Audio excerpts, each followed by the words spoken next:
Avant la fête de la Pâque, sachant que l'heure était venue pour lui de passer de ce monde au Père, Jésus qui avait aimé les siens dans le monde les aima jusqu'à la fin. Pendant le souper, le diable ayant déjà mis au cœur de Judas Iscariote, fils de Simon, de le trahir, Jésus, qui savait que le Père lui avait remis toutes choses entre les mains, qu'il était venu de Dieu et qu'il s'en allait à Dieu, se leva de table, ôta son vêtement, et ayant pris un linge, il s'en ceignit.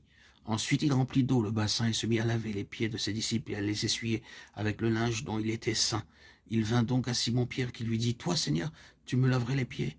Jésus lui répondit, « Tu ne sais pas maintenant ce que je fais, mais tu le sauras plus tard. » Pierre lui dit, « Tu ne me laveras jamais les pieds. » Jésus lui répondit, « Si je ne te lave, tu n'auras point de part avec moi. » Simon-Pierre lui dit, « Seigneur, non seulement les pieds, mais aussi les mains et la tête. » Jésus lui répondit, « Celui qui s'est déjà baigné n'a plus qu'à se laver les pieds. Il est entièrement purifié. Or, vous êtes purs, mais non pas tous. » Car il savait quel était celui qui le trahirait. C'est pour cela qu'il dit, « Vous n'êtes pas tous purs. » Après qu'il leur eut lavé les pieds, il reprit son vêtement, et s'étant remis à table, il leur dit, « Comprenez-vous ce que je vous ai fait? Vous m'appelez Maître et Seigneur, et vous dites bien, car je le suis. Si donc je vous ai lavé les pieds, moi, le Seigneur et le Maître, vous devez aussi vous laver les pieds les uns aux autres. Car je vous ai donné un exemple afin que vous fassiez comme je vous ai fait.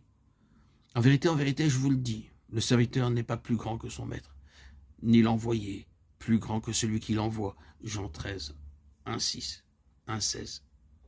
Le Seigneur ici a institué un ministère pour ses compagnons. Il dit, « Je vous ai donné un exemple afin que vous fassiez comme je vous ai fait. » Jean 13, 15. Il dit en d'autres termes, il faut vous aider l'un l'autre à rester pur de l'esprit de ce monde. Les mots qui expliquent cela sont frères. Si un homme vient à être surpris en quelque faute, vous qui avez l'esprit, redressez-le dans un esprit de douceur. Galates 6, 1. L'humilité de Jésus dans cet acte offensait Pierre. Toi, le Seigneur est maître, te mettre à genoux pour me laver les pieds, je ne puis penser à cela. Je ne puis pas le permettre. Je ne puis pas te permettre de t'humilier de cette manière. Vous qui avez l'esprit, redressez-le dans un esprit de douceur ou d'humilité.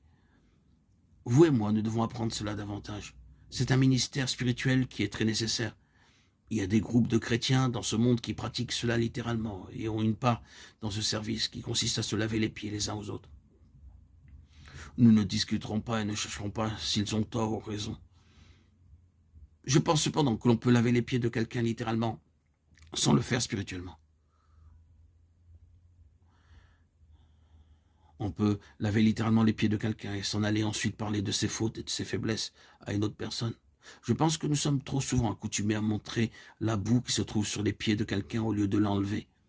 Oh, nos critiques et nos condamnations à l'égard d'un autre.